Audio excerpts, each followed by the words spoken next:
I'm Nina Hartstone. I'm a supervising sound editor and I specialise in dialogue and ADR. I'm freelance, but I have people that I like to work with, and we have a great creative team that we had on Bohemian Rhapsody.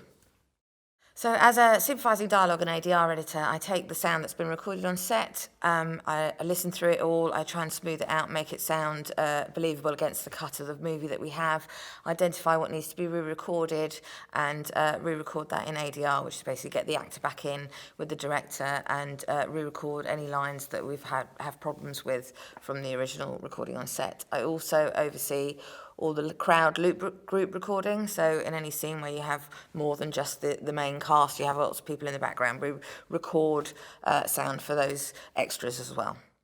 I normally come onto a film after the director's cut. So it's once they finish shooting, they go in and they're working on the cut for an amount of weeks, and then it's once there's a cut of the film that I can start working on is when I get involved, and I come on and watch the movie and listen to the sound that's in there and take it from there.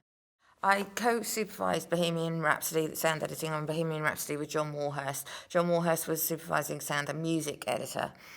So he was on set, he was on the film earlier than me and was basically overseeing all the music playback and all the music in the movie throughout the period of when it was being shot. He then called me when they got into post to say that there's going to be a few unique challenges with this movie and he'd love for me to come on and work on it with him. And it was one of the main challenges there was obviously to have our lead actor Rami Malek sing with Freddie's voice. And with my specialism in dialogue and ADR, I also cut the vocals on this musical film. So that was where it all kind of started, and we spent a lot of time talking about how to make that feel real, how to make it feel like Rami could sing with Freddie's voice, and how we needed to basically pin it in there by using little bits and pieces of Rami's original performance. We also had another a Freddie voice-alike, a guy called Mark Martell. So for any of the material that we didn't have recordings from Freddie, we re-recorded some of the songs from him. It's more of the stuff that was kind of ad hoc, so not the concert audio, and we had to use his voice as well, so now we've got a lead actor that's got 3 different voices coming out of his mouth. So that was one of my main challenges on that film. When we were editing the Live Aid scene, we were really fortunate that through the Live Aid Trust, we managed to get separate stem recordings of the event on the actual day. So we had separate vocal, we had Freddie's piano mic, we had Freddie's stage mic, we had the guitar separate, the drums separate. There was also an audience stem, but the problem with that is that all you hear from the audience, you don't actually hear the crowd within the stadium. What you hear is what's coming out of the PA. You hear the music coming out of the PA. So we didn't really use that. But having the instruments separate was amazing. So what you hear in the movie is basically what happened on the day on Live Aid. It is all Freddie's original vocal, with little pieces of Rami's breaths and mic blows and lip smacks and things to really pin that voice effectively into his mouth. And all the instrumentation as well was what it was on the day. The only little adds that we maybe had were if you came in tight on the drums and you wanted to hear something a little bit more punchy and focused, we might add in a little bit. Queen's engineers helped us add in little bits and pieces of music there. I have worked on quite a lot of films that have a lot of visual effects in them. One of the main differences is you do end up recording a lot of ADR. You do a lot of recording in post. I worked on a film last year called Mowgli, and that had brought with it even more challenges because we ended up doing quite a lot of motion capture as well. So I got involved. It's a sort of hybrid between ADR and actually being on set. So it was great, actually. It was all new challenges, so it's trying to figure out how to mic people up when they have a head-mounted camera on, but also have reference to the picture that's already been edited. So those situations were really fun, and I was able to get more involved in the whole miking and figuring out ways around how to record things where people can move, which is, it's challenging but fun. It very much depends on how the animation has been created. For example, so in Mowgli, they had motion capture. So the voice work that they did was, it's actually although it's like their face has been added on digitally, the voice work is what we recorded on the day, so that's fine. Obviously, on animation films, it's quite often tricky to make the voice feel like it's coming out of the mouth. That's the thing. There are obviously always different ways of going about how these films are processed, whether you record the voice first and then you animate to it, or whether you get the animation and then re-record certain lines to it. So it's every film is different, and it's all about. I always feel like when I'm recording voices, it's all about trying to make them feel as authentic as possible and make the actor feel as comfortable as possible. I mean, I think again, it's all about. For me, it's all about sync and movement and making it feel like whatever you're watching, whether it's an animation or a real film or a film that has heavy VFX in it, you always want it to feel real. You don't want to get bumped out of the movie. So whatever you're seeing on screen, what you're hearing out of that character needs to feel real. So it's about understanding what the final character is going to look like. It's obviously always a journey as well with animation or VFX films.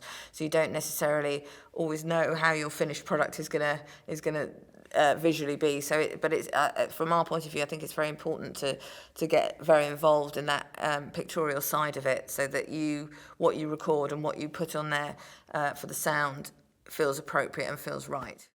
I think, with all films, films are basically stories, and I think if you've got a good script and you've got a good story that you want to tell, you have in your head what you want to put out there, what you want to see on the screen, and what you want to hear on the screen, hear from it. But I think it's all about pushing the envelope as well with the technology. I think there are so many options that, talking about Mowgli again, that was a fascinating project to have. You had the spoken performances from the actors, from the incredible actors, but then it needed to morph into animal voices, and I think it was so important to liaise closely with the visual effects department who were creating these beings on screen, and then for us to be able to do something appropriate and believable. From an audio perspective, I think that it's also heavily intertwined, picture and sound. I mean, those are basically the two elements that you are looking at and listening to when you're watching a movie. So I think it's great to see how much more immersive things are becoming, and with Dolby Atmos, the sound is becoming more immersive as well. And I think it's all about making that experience of watching a film be something that takes you away from everything for a couple of hours, and I think pushing the envelope on the technology on all sides is it's fascinating. I think it's with those things when they're all recorded individually, the basically the conversations that you're seeing on film are built up. I think it's always hardest for the first one, because the first one doesn't have anyone else to perform against. Obviously, once you've got one actor in there already doing their performance, and then you re-record the next actor, you can then they then have something to bounce off. They can then listen to what has already been recorded and maybe start bouncing off it. I think it's about all that is about performance, really, and you want to feel like people are interacting, and you need to make sure that you get enough takes that it feels like a conversation when you build it all up. And there might be times where you put it all together and certain things don't work, and then you need to go back and re-record again. That quite often happens as well. So I went to university and I studied visual and performed arts. Back in those days, because I'm quite old, it was a long time ago, it was all there was nothing practical about it. It was all theoretical. It was all writing essays. So I did my degree and came out and had to find a job. So I started, there was some work going on in the cutting rooms at Pimer Studios in London, and I went in and started making the tea for them and tried to learn as much as I could. Back in those days, again, it was all on film, so it was on 35mm film. So it was great actually to learn the process that happens in post-production. I just tried to learn as much as I could, and then because I was quite young, I kind of rode the wave of the technological advancements. So as the digital audio workstations started coming in the early 1990s, I made it my business to try and learn as many of them as possible and make myself useful, and work my way up from trainee, assistant to editor, to now supervising. Yeah, exactly. It was I worked up to it. I mean, these days, I think you can go to university, you can learn how Pro Tools or software works, you can, start experimenting yourself, anyone can make a film on their phone. You didn't have those opportunities back in those days, but actually it's quite a complex process that has to be gone through once, the making of a movie and the post, how editorial and picture editorial and sound editorial interact, and that whole process all the way through to mixing the film. So it was very, very useful to learn that process as it was on 35mm film, because it was much slower. So you could see every step and understand how that process goes through, and then apply that to the new technology as it came through. I think the best advice is probably to be persistent and learn as much as you can. Grasp every opportunity. I think that the reason I managed to my career took off, I think, was because I used every moment I could to try and learn what was going on around me. Every time a new piece of technology came in or a new workstation came in, I would spend my lunch hours, or I'd stay late, or I'd come in early so that I could experiment on it, figure out how it works, sit there with the manual.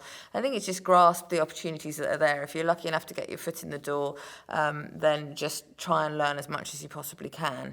And my advice to young people would be, don't ask questions, take the opportunities that are given to you, and just try and learn as much as you can, and watch loads of movies and listen to them. If you want to go work in sound, try and think about why decisions have been made, and just try and collaborate with as many people as you can, making any kind of films, short films, whatever opportunity comes your way. Grasp it with both hands, and then just accept the long hours and keep going.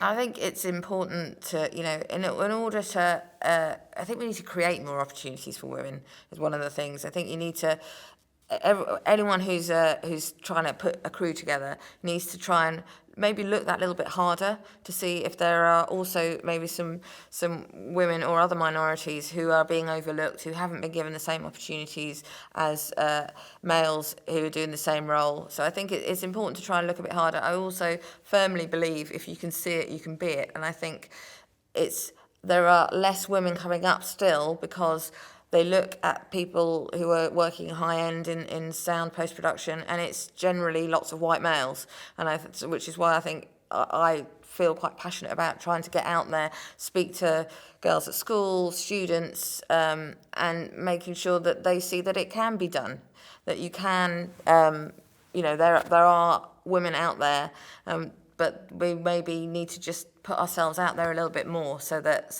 the youngsters can see it.